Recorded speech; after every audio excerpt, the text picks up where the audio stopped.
begin shortly. Please double-check your availability status and be ready for the meeting in a few minutes.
Distinguished guests,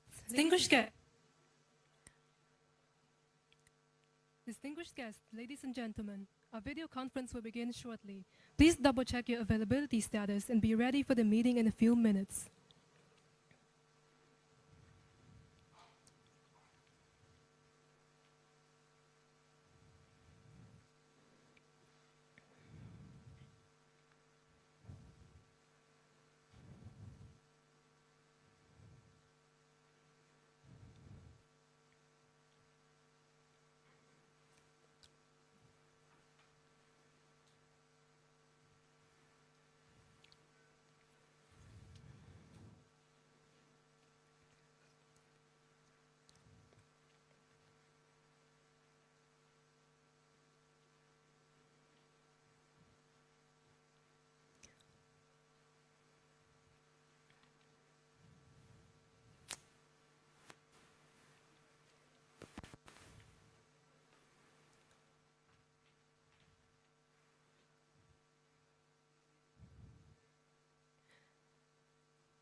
Distinguished guests, ladies and gentlemen, our video conference will begin shortly.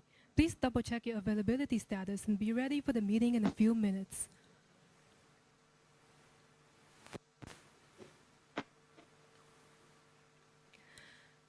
Distinguished guests, ladies and gentlemen, welcome to the ASEAN-China Ministerial Meeting within the framework of the 53rd ASEAN Foreign Ministers Meeting, taking place on the 9th of September of 2020.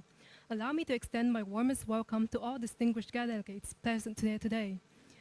May I kindly invite Excellency Secretary of Foreign Affairs of the Republic of the Philippines, Country Coordinator of ASEAN-China Dialogue Relations, and Excellency State Councilor, Minister of Foreign Affairs of the People's Republic of China, to co-chair the meeting and deliver the opening remarks. Excellencies, the floor is yours.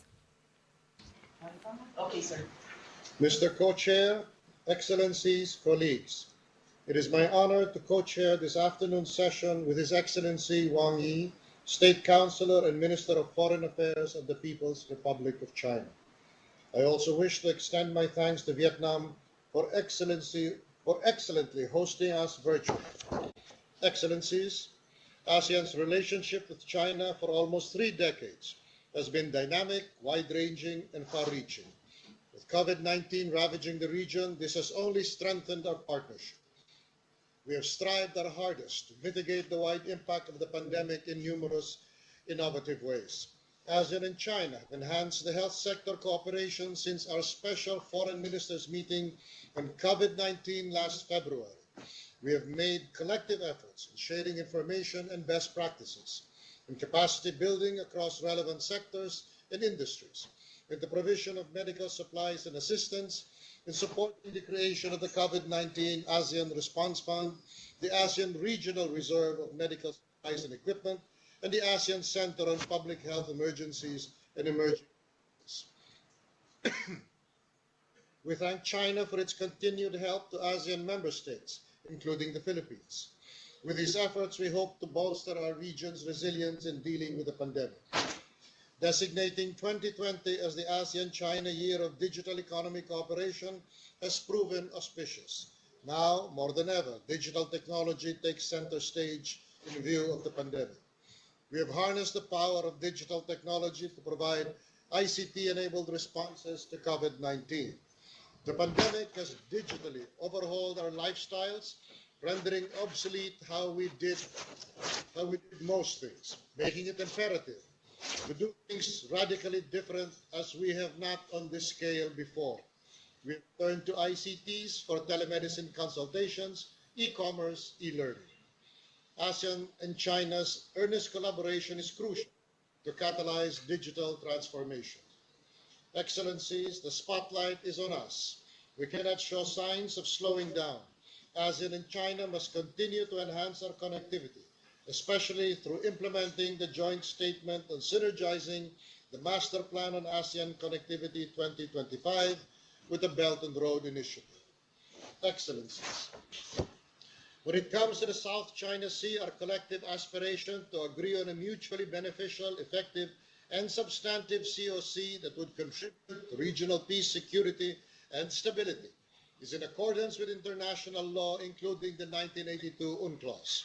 As country coordinator, the Philippines takes pride in the continuous progress of our resumption of the COC negotiations in the midst of the pandemic. We will get a lot done a lot faster. As the Philippines is the next host, we will meet face-to-face no later than November. Thank you, Excellencies. Now may I invite His Excellency State Councilor and Foreign Minister Wang Yi to deliver his opening remarks.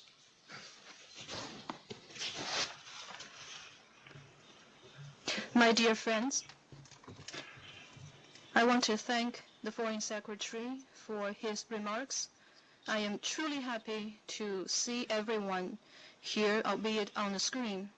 Since the COVID situation started, we have stayed in touch via phone calls and virtual meetings until last month, during which I received Foreign Minister Retno Marsudi in Hainan and had good exchanges with Deputy Prime Minister and Foreign Minister Phan Bingming in the border areas between China and Vietnam, resuming the face-to-face interaction with our ASEAN friends. What it shows is that instead of shutting us off from each other, the coronavirus only brought us closer together.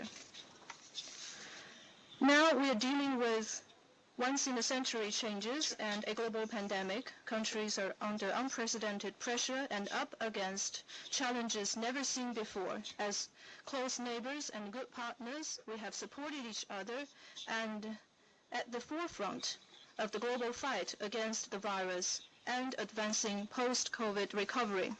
We have jointly led regional anti-COVID cooperation.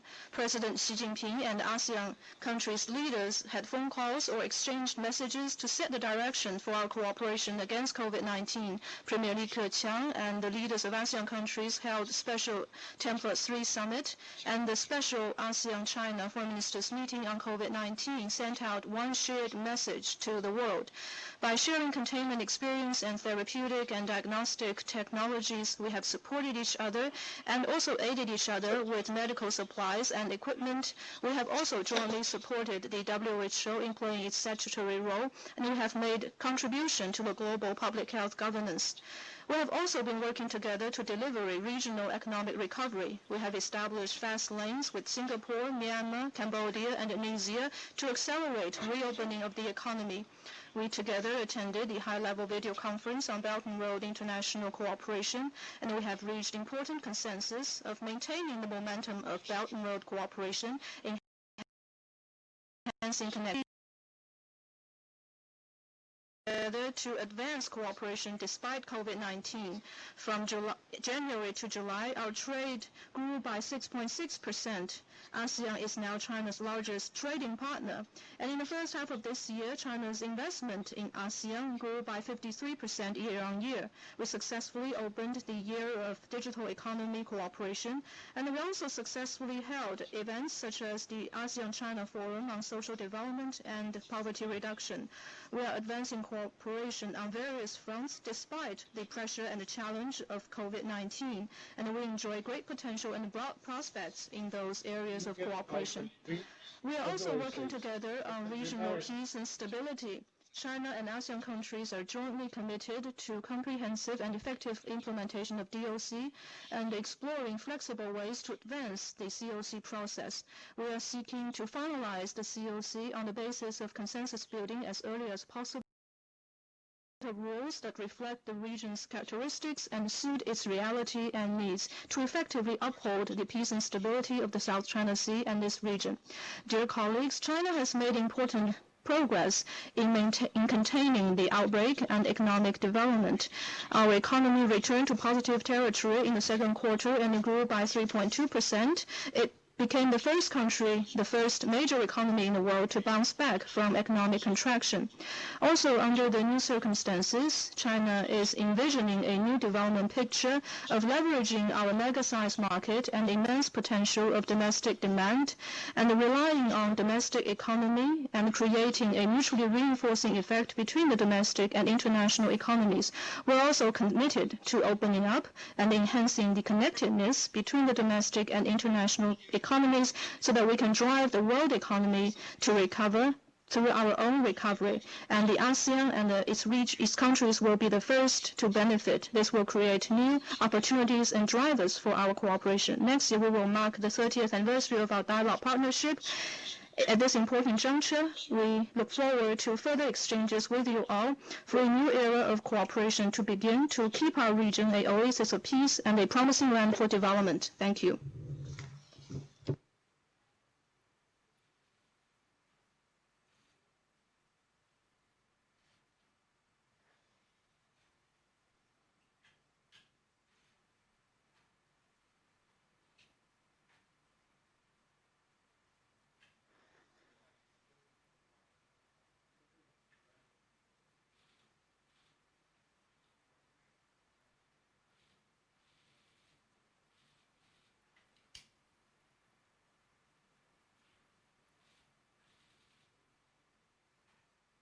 We cannot hear you.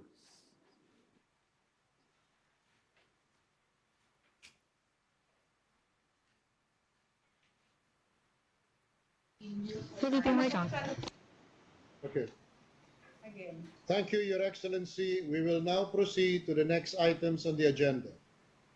Agenda item 3, review of ASEAN-China cooperation and future direction. Agenda item 4, exchange of views on regional and international issues. As previously practiced,